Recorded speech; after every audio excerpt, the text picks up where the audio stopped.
and it's kind of one of the more interesting topics because this is definitely something there's a lot of distance between is Moscow and Beijing, and I'm going to discuss that a little bit.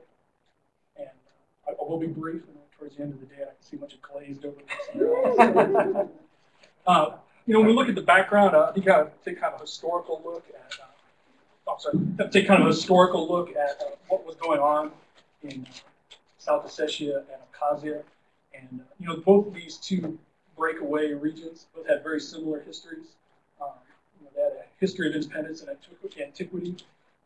They were both incorporated into the Georgian Empire at one point, and eventually briefly broke off, became independent, sucked back into the Soviet Union, and eventually incorporated back into the Georgian Soviet Socialist Republic. And we got to look at what was going on at this time. Obviously, a lot of the problems that are going on right now with these two breakaway provinces started in Soviet times. So, what was going on in the 1920s, 1930s, and what was going on in the Caucasus and Central Asia that caused this tension to develop. And at the time, Lenin was still at the helm, and Stalin, he was the People's Commissar for Nationalities and Affairs. And I don't know how much he had his finger on what was going on in Central Asia and the Caucasus, but there were a lot of problems there. And one of the main problems was that he was obviously a devout Marxist-Leninist, and when Marx wrote on Capital, he was looking at Germany, in the Industrial Revolution, a nation state that had a very strong industrial base. Lenin took that book, took it to Moscow, or took it to Russia, and had a very different look there. He had a very agrarian people. But these, agrarian people they had a national identity. They were definitely Russians. But when Stalin, we had this on Capital and started looking at Central Asia and the Caucasus, it was a much different look down there. There wasn't a real history of nation states. Maybe Georgia was one of the few that had a history of statehood and antiquity. But in Central Asia, there really was no states at the time. They had tribes and no real strong national identity. It was definitely a clan identity. This was a big problem for the Soviets because at the time, you read on Capital, it's all about a stage development of humans moving from feudal times into modern times of capitalist society, and eventually attaining the state of communism. And it was tough looking at Central Asia and the Caucasus because a lot of these they didn't have a real national identity, and they definitely weren't industrialized. So this is the first problem. The other problem that they had when looking at Central Asia and the Caucasus was pan-Turkism or pan-Turkism. At the time, they'd had a revolution in Turkey. The new Turks come to power, and there wasn't really a strong national identity in Central Asia, but a lot of people of themselves did think of themselves as Turks. Uzbeks, Turkmen, Kyrgyz, Kazakhs, Azerbaijanis, they're all Turkic peoples. And there was a very strong Turkish identity. Even Tajiks, which are not ethnic Turks, they got kind of rolled in with this Turkish movement. And one of the competing philosophies that was in Central Asia at this time, Marxism and this communist ideal was pan-Turkism. So that was another thing that the Soviets were very, very much concerned about. The way they decided to kind of fight these battles was national identities, and there was a big effort in Moscow to kind of build national identity, bringing up local cultures, and the first point of that was to build this Marxist nation state and eventually assuming this communism. And then the other reason was to break up this Turkish identity. They didn't want there to be a thought of one Turkish identity. There would be different types of Turks, Uzbeks, Turkmen, Kyrgyz, Kazakhs. They really wanted to differentiate that so there was no mass movement in Central Asia. So, and how do you build national identity? Well, they had a bunch of linguists from Moscow and a bunch of specialists from Moscow come down and develop alphabets and start teaching people their own language. Very much what happened in the Caucasus, especially in South Ossetia and Abkhazia. They started developing very pronounced national identities in these parts. And in Abkhazia Abkhazians, they're yeah, and in consequence, both of these both of these republics were both given autonomous status, and they were kind of encouraged to develop this national identity, not a political identity. They didn't want them breaking off or breaking away from the Soviet Union. But they definitely did want them to become stronger on this movement to communism. And this is all very well.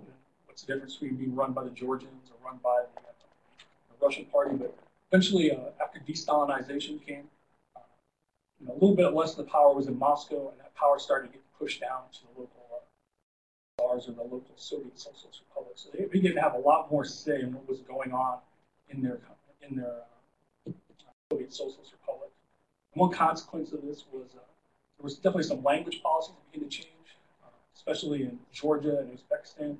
They had a big policy of enforcing the local language, so they made people go out and learn Georgian and Uzbek. Philologists had already come and started to develop their own national identity. And this caused a lot of tension in different areas. Uzbekistan, eventually the Tajik SSR, it was autonomous republic of Uzbekistan. Eventually that broke off and became its own SSR. And in Georgia, the Abkhazians ended up getting a little miffed because their language policies were being stepped on. And even in 1978, the Abkhazians asked to be released from the Georgian RSR, or Georgian Soviet Socialist Republic, and shoved back into the Russian Soviet Socialist, or the Russian SSR. When you look at these peoples, they're somewhat similar. Abkhazians, Georgians, and Ossets, they're all Orthodox, different branches of Orthodox, but they're all Orthodox peoples. But there are some ethnic differences between them. Abkhazians are from the North Caucasian language family. They're on the map up there, but their ethnic cousins live on the Russian side of the borders. Balkarians, Kabyrdins, Kadidians, and Karachin-Cherkessians. They all live on the other side of the border, and those corresponding rayons that are on the other side, on the Russian border, those are their ethnic cousins. And then the Ossets, they were kind of a little bit different. There's North Ossetia and South Ossetia. Since language was a very important component of Stalin's nationalism, when they were actually drawing the borders in Central Asia, he cut Ossetia in half. The northern Ossetia, which predominantly spoke Russian, was put into the Russian SSR, and the southern part of Ossetia, which predominantly spoke Osset, which is an Eastern Indo-European language, was put in the Georgian SSR. So that's why those two autonomous regions broke away, and why they were autonomous in the system.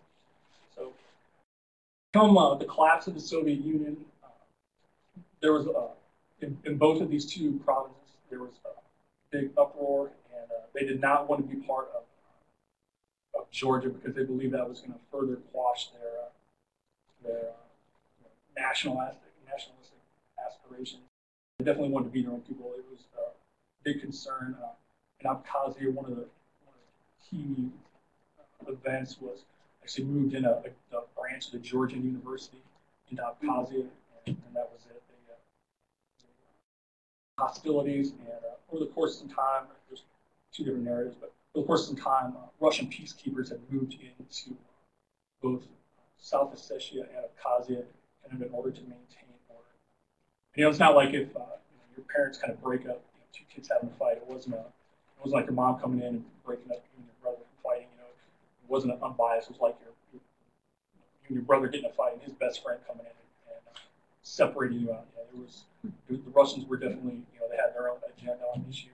Part of that reason was a lot of these Abkhazians and Ossets, they were very Russified. They made a big effort to learn Russian instead of Georgian. So these were predominantly Russian-speaking peoples, even though they might have some of the old language there. Some people still spoke. They were very much of Russian people, especially the Ossets, which if you ever see Ossets on TV, they look very similar to the Russians. It's very difficult to tell. So generally, that's the state of events before the 2008 Georgian War. We'll talk a little bit about that. I'm not going to just really get into the details of what happened in the Georgian war. There's a lot of finger pointing about whose fault it was. Probably, I'm just going to talk about the aftermath and kind of what China and Russia's opinion were on that. And generally, most people agree that at the conclusion of hostilities, Russia came out on top of the conflict, retaining control of both the territories. That's pretty much a given. And initially, when the event happened, China was supportive. Not overly, but China was supportive of Russia, and expressed some concern about escalated tensions in the region and armed conflict in South Ossetia, and urged all sides to exercise restraint, institute an immediate ceasefire, and resolve their dispute dialogue. So that was the initial comments, and then the Chinese eventually agreed to send $1 million to South Ossetia for human aid, which the Russians definitely appreciated. But then 2 days after the Olympics and 2 days before a big SCO or Shanghai Cooperation Organization conference in Dushanbe, Russia announced that they were going to recognize South Ossetia and Abkhazia as independent states. And that's where the relationship began to kind of not really sour, but kind of turn a little bit. And the first comments from the Xinhua news agency, the Chinese official newspaper, said that 2 regions broke away from the central Georgian rule during the wars in the early 1990s after the collapse of the former Soviet Union, but their self-proclaimed independence is not recognized internationally. So it definitely wasn't promoting the Russian view. And China was pretty moved on the comment. One reason they think it was is because China's leader, he was supposed to have a meeting with Medvedev, before the Dushanbe conference. So they think they're maybe waiting to talk and kind of consult with each other and see how this event would be handled. So it's not really known what they said at the meeting, but what is known is what happened at this SCO conference. Obviously, Russia definitely wanted to push for international recognition of South Ossetia and Abkhazia. I think there's only, even now, I think there's only maybe 1 or 2 states that recognize. I think it's Nicaragua and Russia and maybe one other states that recognize these provinces. What's that? Really? I think Hamas. Hamas, yeah. So I mean, it's definitely, definitely not the standard, international standard, and even in the SCO, obviously, it's very much a Russia and China, both those organizations at the helm there. And first comment, or the first Hu Jintao's first comments was that China noticed the latest developments in the region, expecting all sides concerned to properly settle the issue through dialogue and cooperation. With a later follow-up from the foreign minister that China has expressed concern over the latest developments in the situation in South Ossetia and Abkhazia, and reiterated hope that the relevant parties may resolve the issue properly through dialogue and consultation. So the SCO, Jintao, he was very modest in his comments. And then after the SCO Shanghai Cooperation event concluded, there was another statement that was released, kind of their official position statement. And basically it said that SCO would express their deep concern in connection with the recent attacks on the relevant parties to resolve existing problems in a peaceful way through dialogue and to make efforts for reconciliation. So, basically, the SCO did praise Russia's actions for maintaining order, but definitely did not recognize the sovereignty of these 2 breakaway provinces. And also a comment from it was efforts aimed to preserve the unity and territorial integrity of the states. So that was our main concern, was recognize Russia, but also had a blurb in there about efforts aimed to preserve unity. That's what the SCO was, kind of their comments at. And in comparison, the CSTO, or the Collective Security Treaty Organization, that's a little more Russia-friendly organization. It's kind of like roughly the equivalent to NATO. Some people use that analogy. And it doesn't include China, but it also includes Belarus and Armenia. And they're a little more supportive of China, or of Russian policy. But even though this is a Russian-dominated organization, they still really couldn't get that statement of support of Russia's actions. And in September 2008 declaration, the CSTO sided with the Russian view of the conflict, expressing deep concern about Georgia's efforts to resolve the South Ossetian situation by force, while supporting the active role of Russia in peace and cooperation assistance in the region. But even the CSTO member states didn't go as far as to recognize South Ossetians and Abkhazians, and limited their support to ensuring lasting security for South Ossetia and Abkhazia. That was the strongest statement that they made. So, why is there this difference between, not just Russia and China, but pretty much Russia and all the other states of the CSTO, or the Common Collective Security Treaty Organization, and the Shanghai Cooperation Organization? Because I thought about it, I think there's two primary reasons that there's a big difference between China and Russia. And the first one is the stance on separatism, and the second one is the stance on meddling in internal sovereign affairs. So I'll talk about that a little bit. And I believe in both these cases, China perceives Russia's actions as a break with kind of the status quo of how things are done. I think there definitely is some business rules about how these Central Asian states work together and kind of policies. And when Russia decided to kind of break up Georgia, they kind of violated those rules. That's something more. One common mantra that we've heard so far in the conference today was Central Asia and China and the three evils. Not just China uses the term three evils, which kind of describes the interrelated issues of terrorism, separatism, extremism. But this term three evils is used very prominently by the SCO to describe various security assistance activities and justification. And the other thing the SCO has been really involved with is narcotics control. So that's the other thing that we're concerned with. So in particular, Beijing sees terrorism as a violent aim to ethnic and religious separatism to displace the state. And this is kind of definitely the line of Chinese thinking regarding the kind of these ethnic semi-autonomous regions of Xinjiang and Tibet. And great difficulty kind of pacifying these areas. And in China's view, that Russia's actions kind of set a different precedent. One of the reasons that Russia used for going in and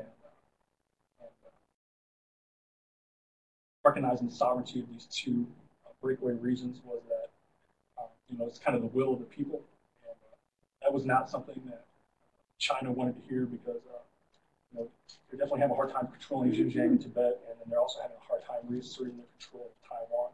So that's why China was in particular. The other problem is all the other CSTO countries, the former Soviet ones, they all have this national identity problem. They all have very strong, pronounced ethnic groups that are kind of shotgun blasted on the map, and they don't want each one of these little ethnic groups deciding to break away. They do have some enclaves in Central Asia. They don't want these enclaves trying to connect back with their ethnic brethren. So that was the first thing that was very problematic. Is China and these Central Asian states did not like the idea of setting a precedent for separatism or changing the status quo. And then the second reason I would say is stance on meddling in internal sovereign affairs. I think there's an unwritten core tenet rule of Russian, Chinese, and Central Asian states that there's a belief that you do not comment on or interfere or critique your neighbor's internal affairs. I think that's one of the reasons there's all these different multilateral organizations that are set up in Central Asia and Eurasia. There's the SCO, CSTO, all these Eurasian, whatever you want to call them. I think the big benefit for Russia or for Russia and China participate. They're multilateral. They all like using kind of the will of the many, and kind of a push against U.S. hegemony. But also, none of these organizations ever criticize the internal goings-ons of their member states. So that's one thing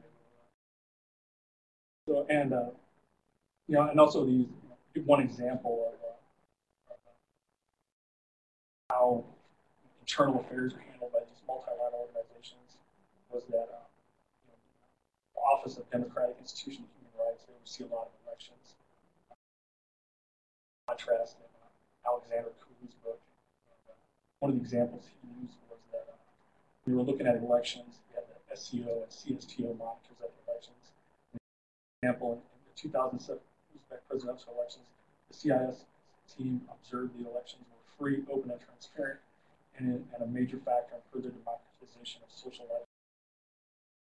While the CSTO mission stated that there was legitimate, free, transparent, and fully corresponding requirements of national legislation and international legislation. And in contrast, the Office for Democratic Institution and Human Rights, they found the election there. The presidential election took place within a tightly controlled political environment and failed to meet many of OSCE's commitments for democratic elections. They kind of got a little roll-up of why, two main reasons why I think China and these other Central Asian states did not agree with Russia. Recognizing Abkhazian and South